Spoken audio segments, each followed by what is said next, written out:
I'm Loren Steffi, business columnist for the Houston Chronicle, and welcome to a new feature here on the blog that I call Friday Bookshelf. Every so often I'll be taking a look at new business books that have come out and discussing them here in video format. Today I'm going to start out by talking about a book called Forget About Today. It's a book that uses the career and the life of singer Bob Dylan as sort of a self-help guide. It's written by John Friedman, who's a columnist for MarketWatch and somebody that I've known and worked with over the years. And John is a tremendous Bob Dylan fan, which was his original reason for doing the book.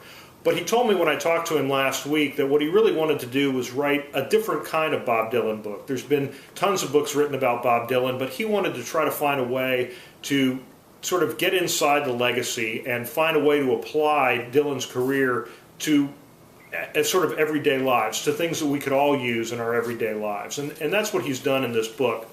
What I found most fascinating about it was the theme of longevity that sort of permeates through the book and really through Bob Dylan's career as well.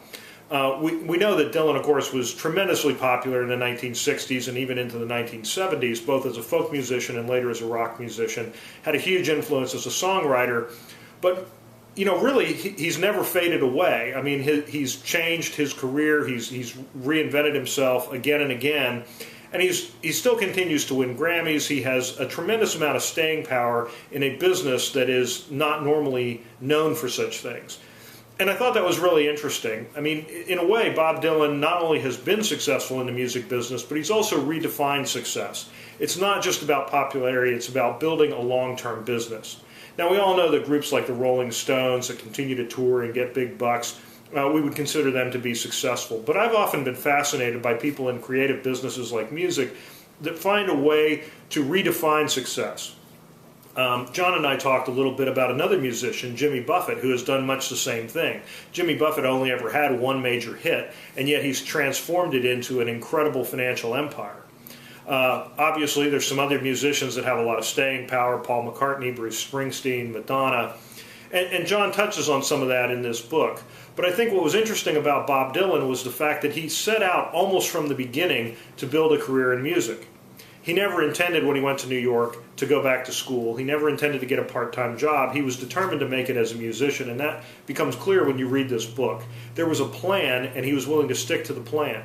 The other interesting thing I found that John had tied together in this book was that Bob Dylan didn't care about success or failure. He didn't care whether he succeeded or not. He was going to do what he wanted to do and hope that he would find an audience for it, which he obviously did. So it's a very interesting read, and it reminded me a little bit of a column I wrote several years ago about the country singer Robert Earl Keen, who told me when he came out of college, Texas A&M by the way, he had actually approached his music career as a business, and when he put his band together, he believed in having things like health benefits and a pension plan for them because he wanted to look beyond just the next gig. He said too many musicians just look for where that next paycheck's coming, how much are we going to get for this gig, and they don't look about at the longevity of their careers. Forget About Today is a book that shows how you can do that, and it's a book that takes the life of a famous man and shows us how we can all adapt it to our own personal lives. For the Houston Chronicle, I'm Loren Steffi.